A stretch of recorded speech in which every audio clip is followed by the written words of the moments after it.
नेता प्रतिपक्ष गुलाब चंद कटारिया ने गहलोत सरकार से आग्रह किया है कि कोरोना से प्रदेश की जनता को बचाने के लिए सख्त कदम उठाने होंगे।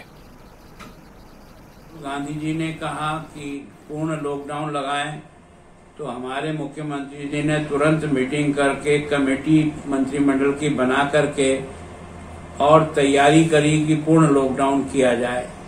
लेकिन जैसे ही उन्होंने वापस अपना ट्वीट बदला कि नहीं, पूर्ण लॉकडाउन लगाना ठीक नहीं है, तो राजस्थान सरकार ने भी अपने पुराने आदेशों में ही छोटे मोटे परिवर्तन करके इस लॉकडाउन को लगाया। मेरी उनसे विनम्र प्रार्थना है कि जिस गति से कोरोना राजस्थान में बढ़ रहा है, इसकी चेन को तोड़ने के लिए जो भी सख्त कदम उठाने हो वो तुरंत उठाएं। झालावाड़ से बड़ी खबर है। अवैध मादक पदार्थ के साथ 4 तस्करों को पकड़ा गया है। भारी मात्रा में स्मैक, अफीम, अमोनिया जब्त कर तस्करों के पास से 50,000 रुपए भी बरामद किए गए हैं। मानपुरा घाटी में पुलिस की बड़ी कार्रवाई हुई है। तो झालावाड़ से इस वक्त की बड़ी खबर, अवैध जो मादक पदार्थ हैं उनके साथ 4 तस्करों को गिरफ्तार किया गया है। भारी मात्रा में इनके पास से स्मैक पकड़ा गया है, अफीम पकड़ी गई है, अमोनिया भी जब्त किया गया है। तस्करों के पास से 50,000 रुपए भी बरामद किए गए हैं। मानपुरा घाटी में पुलिस ने इस पूरी कार्रवाई को अंजाम दिया है।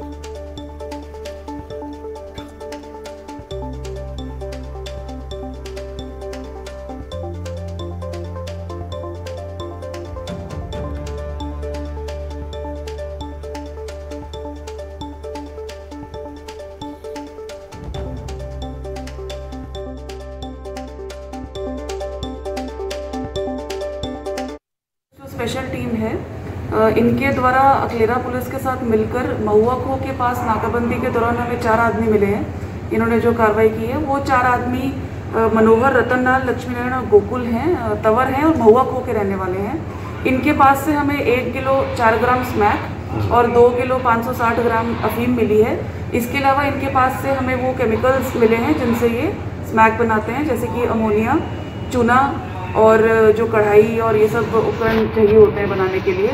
और कुल 50,000 के करीब का कैश इनके पास से हमें मिला है। इनकी भूमिका अभी तक स्मैक बनाने में ही हमारे सामने आई है। ये आगे किसको देते थे और कहां से अफीम आती थी, इसके बारे में भी जांच बाकी है। ठीक।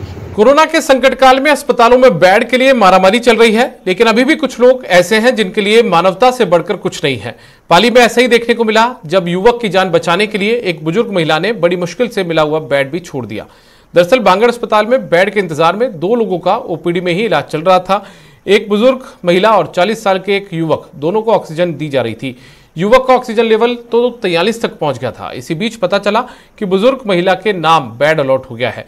महिला को वार्ड में ले जाने की तैयारी होने लगी, लेकिन युवक की बिगड़ती हालत देखकर बुजुर्ग महिला के पति ने डॉक्टर से बोलकर बेड युवक के नाम अलॉट करवा दिया। उन्होंने कहा कि इस समय युवक का इलाज जरूरी है, क्योंकि इसे अभी दुनिया देखनी है।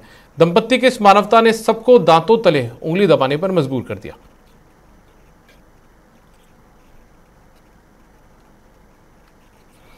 कोरोना काल में झालावाड़ पुलिस ने आत्म अनुशासन का उदाहरण पेश कर लोगों का विश्वास जीतने का काम किया है। झालावाड़ पुलिस सरकार के आदेश पर शादी समारोह स्थगित करने को लेकर सिर्फ लोगों से ही समझाइश नहीं कर रही है, बल्कि इसको अपने खुद के ऊपर भी लागू कर रही है। पुलिस के अधिकारी अपने परिवार की खुशियों से ज्यादा अपने फर्ज को प्राथमिकता दे रहे हैं और ऐसे में पुलिस के कई अधिकारियों ने अपने परिवार के शादी समारोह स्थगित कर दिए हैं। साथ ही लोगों से समझाइश करके करीब 51 शादी समारोह भी स्थगित करवाए हैं। एसपी डॉक्टर किरण कंग सिद्धू ने बताया कि कोरोना संक्रमण फैलने में शादी समारोह बड़े कारण बन रहे हैं। ऐसे में पुलिस कोतवाली थाने के सीआई बलबीर सिंह ने अपनी बेटी की शादी स्थगित की है, तो वहीं मिश्रोली थाना अधिकारी कोमल प्रसाद ने भी अपने परिवार में शादी स्थगित की है। साथ ही लोगों को भी लगातार शादियां स्थगित करने के लिए समझाइश की जा रही है। पूर्ण तैयारी हमने कर ली थी और पूर्ण तैयारी के बाद लेकिन जब इस तरह का संदेश आया कि भाई हमको जनता की सेवा में अपना समय व्यतीत करना चाहिए, इन सब बातों को मद्देनज़र रखते हुए मैंने, चूँकि मेरा दामाद है वो भी पुलिस में है और मैं भी पुलिस में हूँ, दोनों ने ही हम जनता की सेवा करने के लिए हमने ये जो शादी हमारी जो 22 मई को होने वाली थी, इसको हमने पोस्टपोन कर दिया है। श्रीमान के कार्यालय एसपी ऑफिस झालावाड़ में लगा हुआ हूँ। मेरे बच्चे की 19 और 20 मई की शादी थी, लेकिन कोरोना महामारी को देखते हुए मैंने इस शादी को पोस्टपोन करके आगे बढ़ा दी है, क्योंकि शादी तो होती रहती है, लेकिन इस महामारी को देखते हुए आगे बढ़ा दी। सभी तैयारियां पूरी हो चुकी? तैयारियां सारी हो चुकी थी। कार्ड भी छप चुके हैं, लेकिन इस माहौल को देखते हुए आगे बढ़ना पड़ा। SHO कोतवाली की बेटी की शादी थी, उसने पोस्टपोन कर दी है, और SHO मिश्रोली के बेटे की शादी थी, उसने भी आगे कर दी, और सेकंड इंचार्ज अकलेरा के खुद के बेटे की शादी थी, तो वो भी अब शादी का जो एक पूरा प्रोग्राम था वो भी नहीं कर रहा है। और इवन हम अपने जवानों को भी मोटिवेट कर रहे हैं कि आप इस प्रोग्राम को पोस्टपोन करें और बाद में करें, और हम ये चाह रहे हैं कि इस अभियान में हमारे साथ ग्राम पंचायतें और पब्लिक भी जुड़े, ताकि जहाँ तक हो सके, जहाँ पॉसिबल है, वहाँ पे हम शादियाँ पोस्टपोन कराएं, और जब ये ख़त्म हो जाए संक्रमण, या जब ये कंट्रोल में आ जाए चीज़, उस टाइम पे इस तरीके के प्रोग्राम्स रखें। कोरोना के बढ़ते कहर के बीच जैसलमेर में प्रशासन ने व्यवस्थाओं को दुरुस्त करने की तैयारी तेज कर दी है। इसी क्रम में अमर शहीद सागर गोपा स्कूल में कोविड हॉस्पिटल बनाने की तैयारी शुरू कर दी गई है। फिलहाल यहां एयरपोर्ट से 70 बेड मंगवाकर लगाए गए हैं। आने वाले दिनों में 100 से भी ज्यादा बेड लगाने की योजना है। वहीं 130 ऑक्सीजन कंसंट्रेटर भी मंगवाए गए हैं। पूरी खबर की जानकारी दे रहे हैं संवाददाता श्रीकांत व्यास। कोरोना की दूसरी लहर ने जैसलमेर को हिलाकर रख दिया है, और अब कहीं ना कहीं जो है वो कोविड पेशेंट के लिए बेड की कमी जो है वो लगातार हो रही थी, सारे बेड फुल थे। तो अब जवाहर चिकित्सालय के सामने ही एक माध्यमिक विद्यालय में, उच्च माध्यमिक विद्यालय के अंदर इस तरह की तैयारी की गई है। अभी जो है वो काम चालू कर दिया गया है, और मैं आपको दिखा दूँ, यहाँ पर जो है बेड लगे हैं, यहाँ पर बेड को जो है सुचारू रूप से लगाया जा रहा है। साथ ही साथ बिजली की जो फिटिंग है वो करवाई जा रही है, क्योंकि जो 13 कंस्ट्रक्टर आएंगे, ऑक्सीजन मशीन आएगी, उनको लगाने के लिए हर जो है वो बेड पर इस चीज़ की व्यवस्था जो है वो करनी पड़ेगी। इसको लेकर यहाँ पर अधिकारीगण जो है वो तैयारियों में लगे हैं, उनसे बातचीत करने का प्रयास करते हैं। किस तरह से जो है वो तैयारियां की जा रही है, और किस तरह की तैयारियों के लिए PWD है। जिस कोरोना की मांग के अकॉर्डिंगली एडिशनल जो बेड 70 बेडेड जो हॉस्पिटल का जो है कोविड के लिए जो अरेंजमेंट किया जा रहा है, उसकी व्यवस्थाएं की जा रही है। इसमें हम PWD भी जो है बिजली की जो है वो कनेक्शंस और उसके जो पॉइंट्स हैं वो दिए जा रहे हैं, सॉकेट्स, और जो वायरिंग का जो एडिशनल जो है उसका जनरेटर और जो सपोर्ट करने के लिए जो सिस्टम है उसको तैयार करके और जल्दी से जल्दी किया जाने का प्रयास किया जा रहा है। कलेक्टर महोदय द्वारा दिए गए निर्देशानुसार उसको जल्दी से जल्दी करवाने का प्रयास किया जा रहा है। इस तरह से जो है वो काम किया जा रहा है, क्योंकि अब जो है वो लगातार महामारी बढ़ रही है, समय कम है, तो किस तरह से जो है वो गतिशील करें।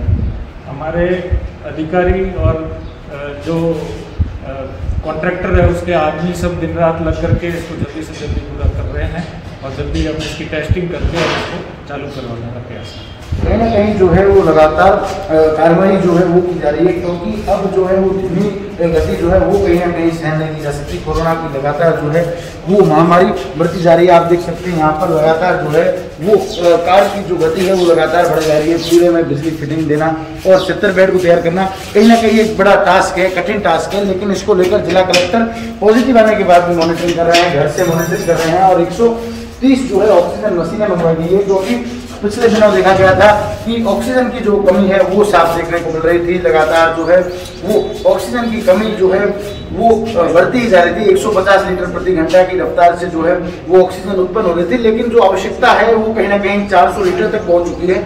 और आने वाले दिनों में अगर लापरवाही ऐसे ही रही तो कोरोना के आंकड़े बढ़ते रहेंगे, और बढ़ते ग्राफ के साथ साथ ऑक्सीजन की कमी जो है वो और ज्यादा हो सकती है। उसको लेकर अभी से तैयारियां की जा रही है, और जिस तरह से तैयारियां की जा रही है उसी हिसाब से लगता है कि आने वाले दिनों में जैसलमेर इस कोरोना की जंग से लड़ने के लिए तैयार है। बस चाहिए तो लोग सतर्क हो, सजग हो और लापरवाही को त्यागे, क्योंकि जैसे लापरवाही बढ़ रही है वैसे ही कोरोना का ग्राफ बढ़ रहा है। पिछले एक सप्ताह की बात करें तो कोरोना का ग्राफ लगातार बढ़ा है, और पिछले दिनों 500 और 600 केसेस जो है वो प्रतिदिन ऐसे ही केसेस आने से कहीं ना कहीं हड़कंप सा मच गया है। तो अब लोगों को चाहिए कि वो सतर्क हो। न्यूज़ 18 भी आपसे अपील करता है कोरोना महामारी में सतर्क और सतर्क रहकर जिला प्रशासन और सरकार की सहायता करें। न्यूज़ 18 के लिए श्रीकांत व्यास, जैसलमेर। कोरोना महामारी से बढ़ते मरीजों के कारण अब संसाधनों की कमी भी महसूस होने लगी है, जो अस्पताल प्रशासन के सामने बड़ी समस्या बन रही है।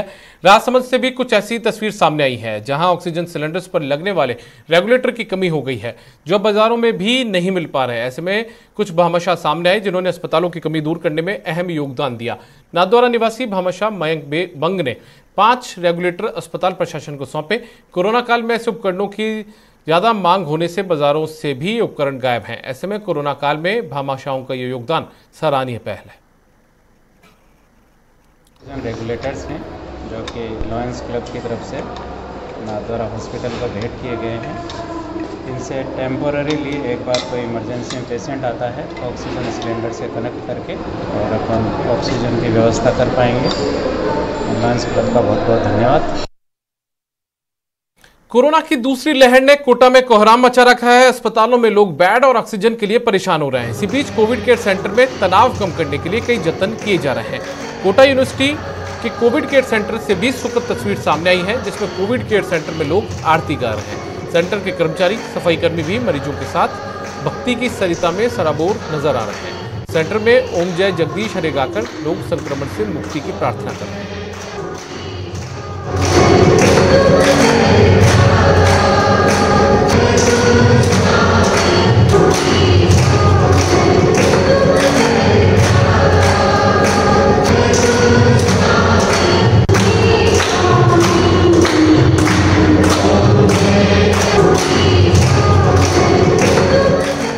कोरोना की दूसरी लहर ने पूरे देश को झकझोर कर रख दिया है। अब इस महामारी को हराने का एक ही अमोघ अस्त्र बचा है, वो है वैक्सीनेशन, जिसको लेकर गुजरात के युवाओं में बेहद दिलचस्पी है। बड़ी तादाद में युवा उम्र के लोग कोरोना सेंटर पहुंचकर टीकाकरण करवा रहे हैं।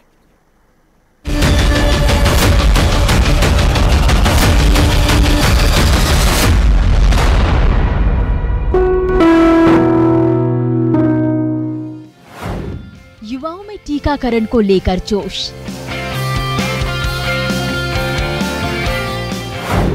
अहमदाबाद के युवाओं से सीखिए, टीका लीजिए। समझदारी दिखाइए, पहले जान बचाइए। समझिए, बहुत जरूरी है वैक्सीनेशन। गुजरात में महामारी में सबसे अधिक जिले में टीकाकरण अभियान शुरू हो चुका है। आज युवा वर्ग ने जिस तरीके से टीकाकरण के लिए यहाँ पे शामिल हुए हैं। वैक्सीनेशन को लेकर ऐसा जोश, ये सीखने लायक है। कोरोना को मात देने के लिए यही जरूरी है। टीकाकरण के लिए शुरुआत से ही ऐसे ही उत्साह की जरूरत थी, लेकिन तब थोड़ी आनाकानी हुई और ये स्थिति आ गई। लेकिन अब टीकाकरण पर कोई टोका टाकी नहीं। तो अगर वैक्सीनेशन आप लेते हो, हाँ, तो उस पर अगर आपको कोई भी कोरोना होता है तो क्या टेम्परेचर में और जो ऑक्सीजन की कमी रहती है उस पर आपको थोड़ी अच्छा सुरक्षा मिलती है। 1 मई से सरकार ने 18 साल के ऊपर के नागरिकों के लिए वैक्सीनेशन प्रोग्राम शुरू किया।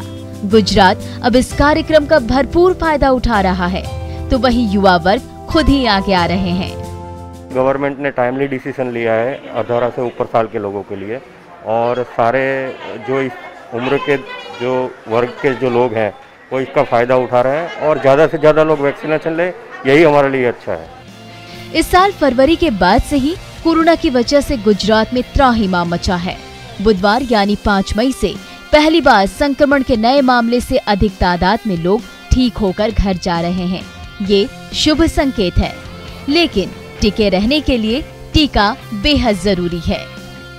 जो लोग अभी तक कोरोना की वजह से बचे हुए हैं, वो सारे लोग खासतौर पे टीकाकरण के लिए आए हैं। जैसे जिस तरीके से अवेयरनेस बढ़ी है और यहाँ पे सबसे ज़्यादा युवा वर्ग है वो टीकाकरण के लिए दिख रहे हैं। Deepika Khuman, news 18 network, Ahmedabad.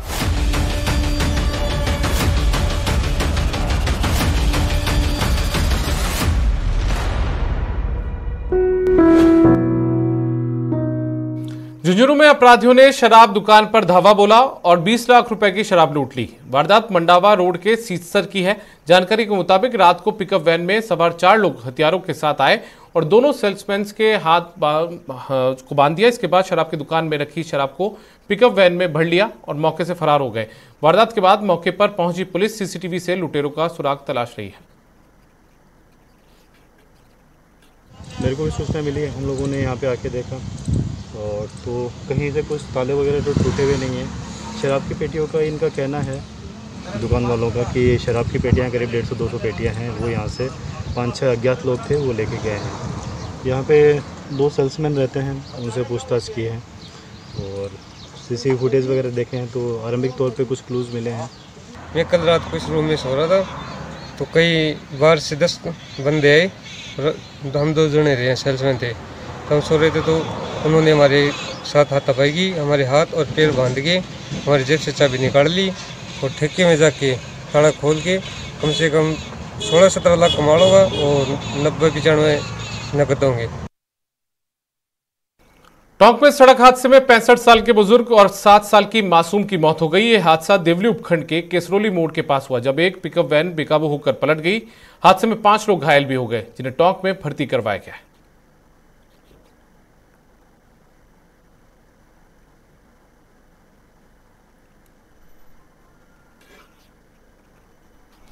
Hanumangarh town की चुंगी नंबर 6 के पास बाइक धू कर जल उठी। तभी कुछ लोग समझ पाते तब तक बाइक जलकर राख हो चुकी थी। बताया जाता है कि बजरंग अपने रिश्तेदारों को बाइक से छोड़ने गए थे, जिसके बाद उन्होंने सड़क पर बाइक खड़ी कर दी। कुछ ही देर बाद बाइक में आग लग गई और देखते देखते बाइक जलकर राख हो गई। आसपास के लोगों ने आग बुझाने की कोशिश की, लेकिन बाइक पूरी तरीके से जल चुकी थी। बाइक मालिक ने जानबूझकर बाइक जलाने का केस दर्ज करवाया है, जिसके बाद पुलिस सीसीटीवी फुटेज के आधार पर जांच कर रही है।